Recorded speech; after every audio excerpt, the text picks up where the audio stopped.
అరే పిల్లలు చేస్తురా, మరి కొంత సమయం ఇవ్వాలి కదా. 10 ఏళ్ళు మాకు కూడా ఇచ్చారు, వాళ్ళకు 4 ఏళ్ళు చేయని, మేము కూడా సహకరిస్తాం. మేము కూడా నా అనుభవం ఉంది, సూచన చెప్తా, గిట్ల కాదు గట్ల చేయండి. మీకు అనుభవం ఒకవేళ వయసు ఉడుకు రక్తం ఉంటే గట్ల కాదు, అనుభవంతో నేను చెప్తున్నాను. ఒక్క మాట నన్ను చెప్పిండా ఈడు ఉన్నోళ్ళు చెప్పరు. మీరు అందరు వినుంటారు కదా ఆయన ఏం చెప్తాడు. తిట్టుడు శాపనార్థాలు తప్ప, పిల్లి శాపనార్థాలు పెడితే ఉట్టి దిగి కింద పడతా. అది ఉట్టి మీద పాలుంటే పిల్లికి అందవు. ఇక పిల్లి కింద కూర్చొని ఒకటే పైకి తలెత్తి శాపనార్థాలు పెట్టి నా ఉట్టి దిగిపడా, ఆ కుండ వలిగిపోను, ఇది ఇట్లా జరగని అది అట్లా జరగని. పిల్లి శాపనార్థాలకు ఉట్టి దిగిపడుతుందా? లేకపోతే సిద్ధశెట్టి కింద కూర్చొని ఎవడన్నా మంత్రాలు చదివితే సితకాయలు రాలుతాయా? ఆయన కథ గట్లనే ఉంది. ఇట్లాంటి మంత్రాలతోటి, ఇట్లాంటి శాపనార్థాలతోని తెలంగాణ ప్రజలు విఘ్నులు. చంద్రశేఖరరావు గారు, మీరు చేసిన మోసం, మీరు చేసిన దగ, మీరు చేసిన దోపిడీ ఇంకా కళ్ళ ముందల కనిపిస్తూనే ఉంది.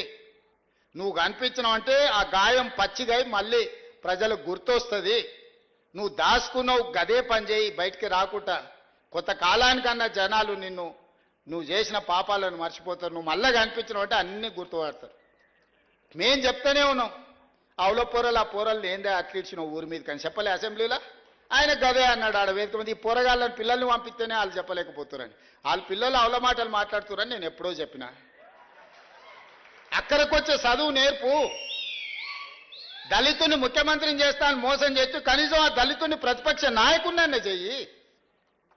కనీసము అప్పుడు చేసిన మోపాలు కొన్నన్నా గడుక్కో.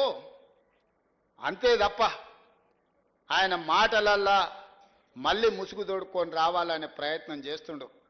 కపట నాటక సూత్రధారి అని వెనకటికి చెప్పారు కదా, కపట నాటక సూత్రధారి మళ్ళీ బయలుదేరిండు. ప్రజలు అప్రమత్తంగా ఉండండి.